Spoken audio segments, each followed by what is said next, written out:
Hello मेरे प्यारे बच्चों, मैं श्याम सुंदर सिंह डियर हिंदी में आप सभी का स्वागत है। आइए हमारे बच्चे, आज मैं 9वीं कक्षा गोधूली भाग 2 से पाठ 2 के अंतर्गत भारत का पुरातन विद्यापीठ नालंदा जिन्होंने लिखा है, जिनका नाम है डॉक्टर राजेंद्र प्रसाद। वैसे आज भी लोग भले ही कुछ भी कहें, कहा भी गया है कि होनहार वीरवान के होत सीखने पार। जो होनहार होते हैं उनके लक्षण बचपन से ही दिखाई देने लगते हैं। मेरे प्यारे बच्चों, डॉक्टर राजेंद्र प्रसाद की प्रतिभा वैसी है कि आज भी कहा गया है कि इतना वे तेज थे पढ़ने लिखने में कि उनकी कॉपी को एक अंग्रेज जो देखा था तो उसमें कोई कॉपी देखने वाला था, उनकी कॉपी को देखकर जो परीक्षक है वो लिख देता है कि examine is better than examiner. परीक्षार्थी परीक्षक से कहीं बहुत अच्छा है, बेटर है। वैसे थे राजेंद्र प्रसाद। आइए हमारे बच्चे, आज मैं उनका जीवन प्रस्तुत करने जा रहा हूं, जो हमारे बच्चे बिल्कुल समझने का प्रयास करेंगे।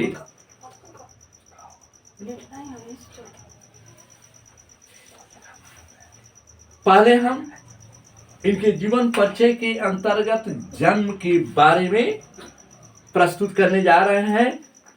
जन्म: देश रत्न डॉक्टर राजेंद्र प्रसाद का जन्म 3 दिसंबर 1884 ईस्वी को सारण जिला अंतर्गत जीरादेई नामक गांव में इनका जन्म हुआ था। आज भी कहा गया है कि डॉक्टर राजेंद्र प्रसाद का जन्म, ये देश रत्न थे। विभूतियों में आज भी देश रत्न की उपाधि सभी को नहीं मिल सकती है। भारत रत्न, देश रत्न, हर तरह से जो भी हमारे साहित्यकारों को दिया जाता है उपाधि, तो वैसे विद्वत समाज में जो भी आगे बढ़ते हैं उन्हें दी जाती है। तो डॉक्टर राजेंद्र प्रसाद को देश रत्न की उपाधि मिली थी और इनका जन्म 3 दिसंबर 1884 ईस्वी को सारण जिला के अंतर्गत जीरादेई नामक ग्राम में हुआ था। हमारे बच्चे जन्म के बारे में। और निधन, देहांत, मृत्यु, बड़े बड़े महापुरुषों को हम निधन लगाते हैं, जिसमें 1963 ईस्वी में पटना के सदाकत आश्रम में इनका निधन हुआ था। आज भी पटना में सदाकत आश्रम है। हमारे बच्चे बहुत प्रतिभाशाली थे, प्रतिभावान थे हमारे डॉक्टर राजेंद्र प्रसाद। कहा भी गया है, कहीं कहीं हमारे बच्चियां उनके जीवन परिचय के बारे में भी गाते हैं कि श्री राजेंद्र बाबू देश के महान रहले, देहाती किसान रहले ना। उतर रही पढ़ी में तेज कापी देखा एक अंग्रेज, उसमें गलती का तो एको ना निशान रहले, देहाती किसान रहले ना। बहुत सी उनकी जीवन के परिचय में बहुत से बातें हमें मिलती हैं पढ़ने के लिए। डॉक्टर राजेंद्र प्रसाद। आइए बच्चे, उनके पिता का नाम था महादेव सहाय, जो संस्कृत एवं फारसी के अच्छे जानकार थे। महादेव सहाय एक कायस्थ परिवार से आते हैं। लोग कहते हैं कि कलम की पूजा, चित्रगुप्त पूजा जो कायस्थ लोग करते हैं, वैसे परिवार से ये आते हैं कि पिताजी का नाम था महादेव साहब, जो संस्कृत एवं फारसी के अच्छे विद्वान थे, अच्छी वे जानकार थे, और वे पहलवानी एवं घुड़सवारी के भी बड़े शौकीन थे। इनके पिताजी घुड़सवारी करना और पहलवानी करना मेरे प्यारे बच्चों जरूर। और रुचि, इनकी रुचि ये राजनीतिक जीवन में भी उत्कृष्ट रहे। ये देश के प्रथम राष्ट्रपति भी बने थे और संविधान सभा के अध्यक्ष भी ये अस्थाई। तो बताया गया है, चलिए राजनीतिक जीवन में भी उत्कृष्ट रहे। ये संविधान सभा के प्रथम अस्थाई अध्यक्ष भी चुने गए थे, हमारे डॉक्टर राजेंद्र प्रसाद।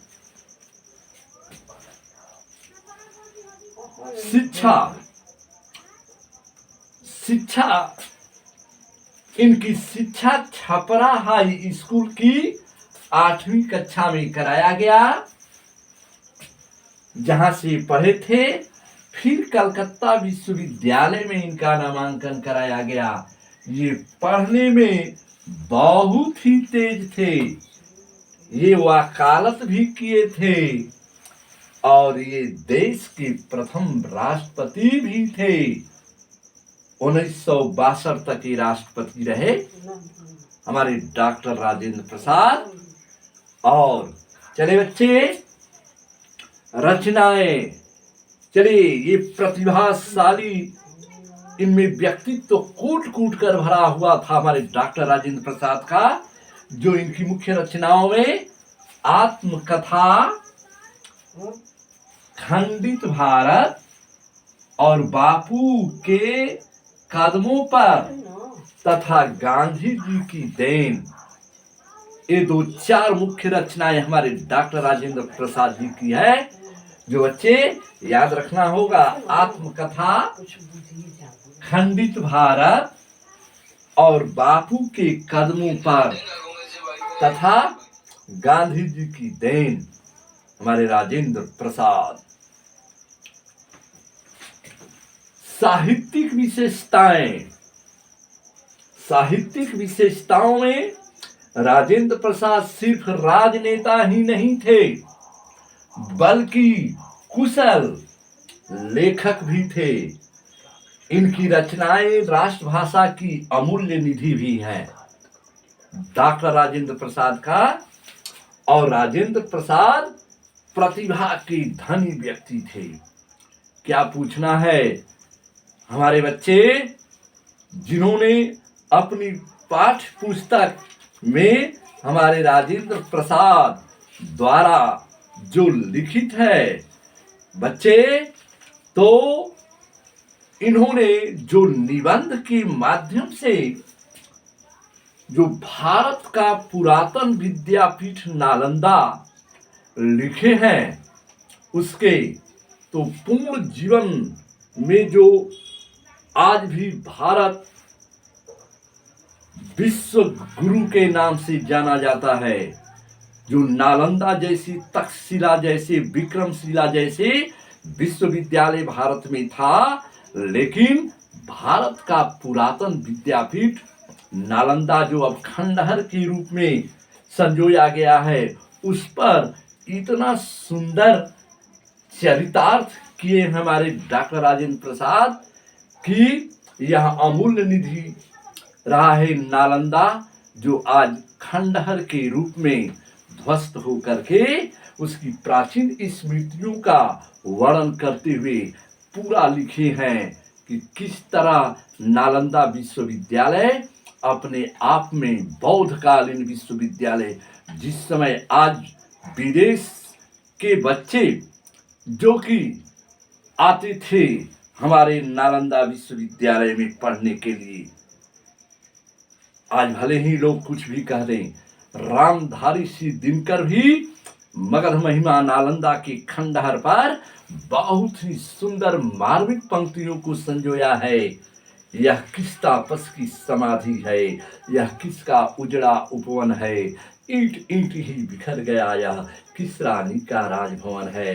तो चलिए बच्चे, भले ही हम लोग कुछ कहें तो नालंदा विश्वविद्यालय के बारे में प्राचीन खंडहर के रूप में जो प्राचीनतम देश का है उसका वर्णन करते हुए हमारे डॉक्टर राजेंद्र प्रसाद जी ने बताया है। तो आइए बच्चे, आज के लिए मैं जीवन परिचय को प्रस्तुत करते हुए आज के लिए बस इतना ही। धन्यवाद।